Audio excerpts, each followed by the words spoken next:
Hello everyone, my name is Claire Sauls, and this week we're going over the discussion differentiation from opinion to evidence. We were asked a couple of questions. I'm going to go over them and answer them as best as I can. When you think about the patients for whom you have been providing care for this semester, what could possibly be wrong with the best evidence available to date? Well, if we're talking about nursing-based evidence, I would say implementation of evidence-based practice involves specific demands that require a nurse to apply credible evidence to every individual, and which requires researching by using clinical judgments while considering patient values and system resources. So the things that could go wrong are the system resources that we have with our patient preferences, patient-centered care, and patient to nurse ratios.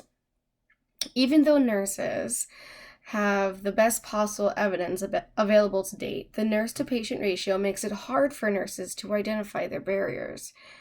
Barriers like having adaptation and implementation of acceptance in evidence-based practice and not having enough authority to change a patient's care procedure, with having another one involving how nurses have insignificant time to implant new job ideas, to being overloaded with work and overloaded with patients. So a nurse at a rehab facility may have between 20 to 30 patients. How is a nurse supposed to implement new job ideas or evidence-based practices if she has no time to think outside the box?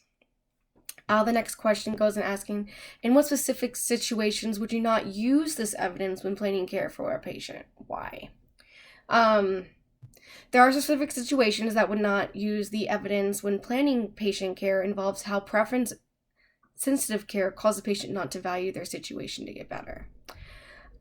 What I mean by this is due to the conflicting and uncertainty of having insignificant information with having the patient make personal preference with care.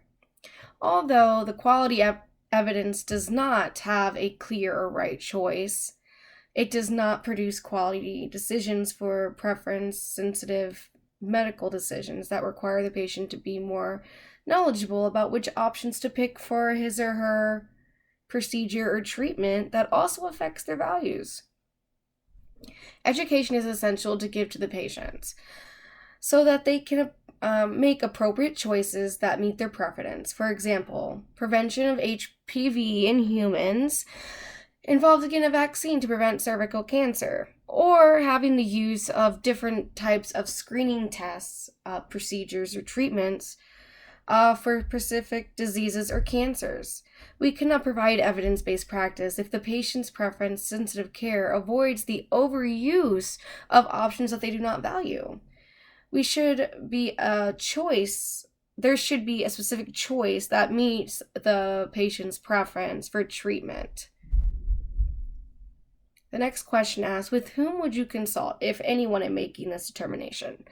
Well, a very essential person I consult with at my job would be the patient care managers. They help to provide more insight of the patient's choices and their preferences. So one way we can make this determination with having patient preferences involves providing a questionnaire. We can either do that as nurses and type it into a computer system, which help provide patient preferences for self-reported health information, in which is synthesized. So what I mean by this is asking patient what procedures would they like to avoid when trying to find a treatment for their disease or cancer. And then we can put that into the computer, and then the doctor can see their preferences and then go based on what they think is best for their patient.